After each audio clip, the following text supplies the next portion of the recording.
அப்ராட்ல வேலை பார்க்குறவங்களுக்கும், வெளியூர்ல வேலை பார்க்குறவங்களுக்கும் மட்டும் தான் புரியும். நம்ம வேலை முடிஞ்சு வீட்டுக்கு வர்றப்போ, சமைச்சு வச்சு யாராவது சாப்பிட்றியான்னு கேட்குறப்போ எப்படி இருக்கும்னு. இதுதான் நான் ஃபேஸ் காட்டி போடுற ஃபர்ஸ்ட் வீடியோ. என்னோட ஃபேஸ் பார்க்குறப்போ ஒரு சில பேரால புரிஞ்சுக்க முடியும். நான் எவ்வளோ எக்ஸைட்மெண்ட்டோட இதை ஓப்பன் பண்ணுறேன்னு. வேற ஒன்றும் இல்லை, எங்கள் அம்மா அப்பா ஊர்லேருந்து எனக்கு கொடுத்த பார்சல் தான் நான் இப்போ ஓப்பன் பண்ணிட்டுருக்கேன். என் வீடியோ பார்க்குறவங்களுக்கு கண்டிப்பாக தெரிஞ்சிருக்கும், நான் துபாயில் ஒர்க் பண்ணிட்டு இருக்கேன்னு. என் ஆஃபீஸில் ஒர்க் பண்ணிட்டு இருந்த ஒருத்தங்க வெக்கேஷனுக்காக ஊருக்கு போயிருந்தாங்க. அவங்க ரிட்டர்ன் வர்றப்போ அவங்களால ஏதாவது திங்ஸ் கொண்டு வர முடியுமான்னு ரிக்வஸ்ட் பண்ணி கேட்டப்போ 3 கேஜி அவங்களால கொண்டு வர முடியும்னு சொன்னனால வீட்டிலேருந்து எனக்காக ஒரு சில திங்ஸ் கொடுத்துட்டு இருந்தாங்க. ஆஃபீஸ்லேருந்து வந்ததுமே வேற எந்த வேலையும் பார்க்காம நான் ஃபர்ஸ்ட் இதை ஓப்பன் பண்ண ஸ்டார்ட் பண்ணிட்டேன். என்னதான் நம்ம துபாயில் ஒர்க் பண்ணாலும், எவ்வளோ சம்பளம் வாங்கினாலும், நமக்கு ஊர்லேருந்து நம்ம அம்மா அப்பா பாசமாக கொடுத்து விடுற திங்ஸ் எல்லாம் பார்க்குறப்போ ரொம்ப சந்தோஷமாகவும் ரொம்ப எக்ஸைட்மெண்ட்டாகவும் இருந்துச்சு. ஆக்சுவலி உள்ளே என்னென்ன இருந்துச்சு, என்ன கொடுத்து விட்டாங்கன்றது எனக்கு முன்னாடியே தெரியும். இருந்தாலும் அதை ஓப்பன் பண்ணுறப்போ எனக்கு உள்ளுக்குள்ள ஒரு சந்தோஷம். இங்கே நெய் அந்த மாதிரி ஐட்டம்ஸ் எல்லாமே கொஞ்சம் காஸ்ட்லி, அதனால் ஊர்லேருந்து கொடுத்து விட சொல்லியிருந்தேன்.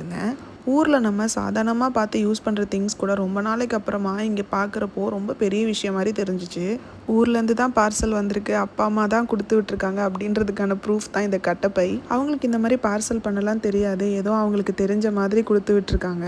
கட்டப்பை பிய்யாமல் தான் இந்த பார்சல் ஓப்பன் பண்ணணும்னு நினச்சேன். பட் வேறு ஆப்ஷன் இல்லை, அந்த மாதிரி பேக் பண்ணியிருக்கனால அதை கிழிச்சு தான் எடுக்க வேண்டியதாயிருச்சு. ஃபஸ்ட்டு பார்த்தீங்கன்னா பட்டை, இது வந்து நான் இங்கேயே வாங்கியிருந்துருக்கலாம், பட் இருந்தாலும் வீட்டிலேருந்து கொடுத்து விட சொல்லியிருந்தேன். அடுத்து பார்த்தீங்கன்னா நம்ம ஊரில் மட்டும் ஸ்பெஷலாக கிடைக்கிற ஆவி நெய். ஆக்சுவலி இது ஒரு பாட்டில் தான் நான் எங்கள் அப்பா கிட்ட கேட்டேன், பட் 2ஆக கொடுத்து விட்டுருக்காங்க. நார்மல் இட்லி பொடி கேட்டிருந்தேன், எங்கள் அப்பா பூண்டு இட்லி பொடி நல்லா இருக்கும்னு சொல்லிட்டு இது வாங்கி கொடுத்து விட்டுருந்தாங்க.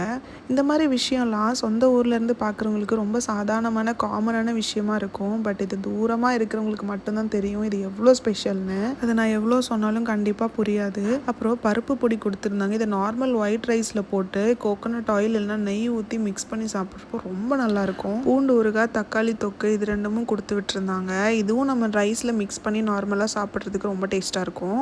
இந்த தக்காளி தொக்கு ஃபஸ்ட் டைம் தான் வாங்கியிருக்கேன், நான் இன்னும் ட்ரை பண்ணல. ட்ரை பண்ணிவிட்டு எப்படி இருக்குன்னு கண்டிப்பாக சொல்கிறேன். இது எங்கள் ஊரில் மட்டும் கிடைக்கக்கூடிய ரொம்ப ஸ்பெஷலான நாகர்கோயில் சிந்து சிப்ஸ் தான். நாகர்கோயிலேருந்து இந்த வீடியோ யாராவது பார்க்குறீங்கன்னா கண்டிப்பாக கமெண்ட் பண்ணுங்கள். அப்புறம் லாஸ்ட்டாக எனக்கு ரொம்ப ரொம்ப ரொம்ப ஃபேவரட்டான இந்த மஸ்கோத் அல்வா தான். எத்தனை பேருக்கு இந்த அல்வா பிடிக்கும்னு கண்டிப்பாக கமெண்டில் சொல்லுங்கள். என்னோடய ஃபேஸ் பார்த்தாவே தெரிஞ்சிருக்கும் இது எனக்கு எந்த அளவுக்கு பிடிக்கும்னு.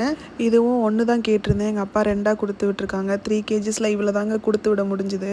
நான் ஆல்ரெடி சொன்ன மாதிரி தான், எவ்வளோ எக்ஸ்பென்சிவான திங்ஸாக இருந்தாலும், எவ்வளோ சம்பாதிச்சாலும் இந்த மாதிரி சின்ன சின்ன விஷயங்களில் கிடைக்கிற சந்தோஷம் வேறு எதுலேயுமே கிடைக்காது.